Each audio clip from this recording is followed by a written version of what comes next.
Hello दोस्तों, नमस्कार, प्रणाम, जय श्री राम, जय श्री कृष्ण, राधे राधे। दोस्तों, आप सब कैसे हैं? आशा करते अच्छे होंगे, स्वस्थ होंगे। दोस्तों, हमारा सपोर्ट करें, हमें भी आगे बढ़ाएं। दोस्तों, हम दोनों आँख से विकलांग हैं। दोस्तों, हम एक देशभक्ति गीत सुनाने जा रहे हैं। हमारे गाने को लाइक करें, सब्सक्राइब करें, कमेंट करें।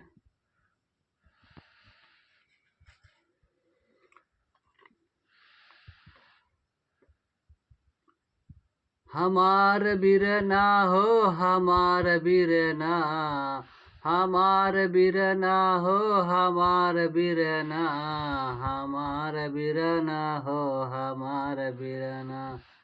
देशवा के बाटे शान, बाटे देशवा के शान, बाटे देशवा के शान।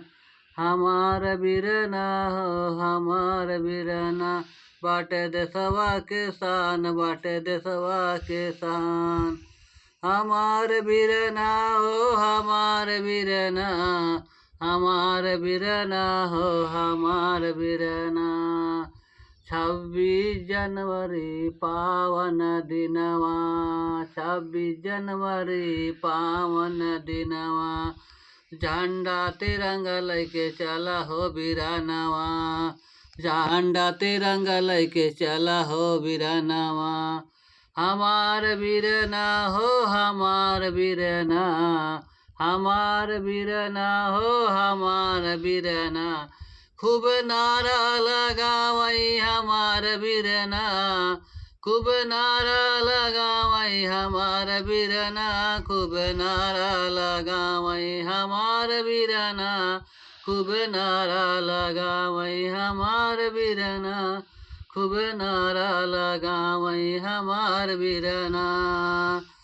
भौजी बीरना का देख के दुश्मन कांपे, फौजी बीरना के देख के दुश्मन कांपे। बॉर्डर पे लड़ाई खातिर रहे सबसे आगे, बॉर्डर पे लड़ाई खातिर रहे सबसे आगे।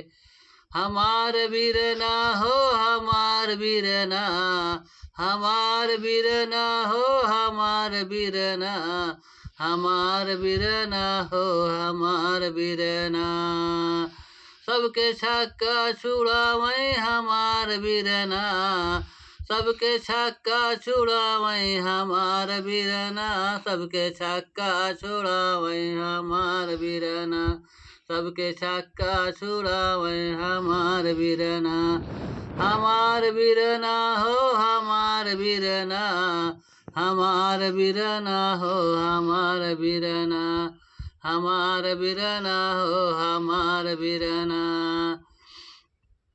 भौजी भैया हमार बाटे देशवा के शान हो, फौजी भैया बाटे देशवा के शान हो। धरती माता और बहिनी के जान हो, धरती माता और बहिनी के जान हो।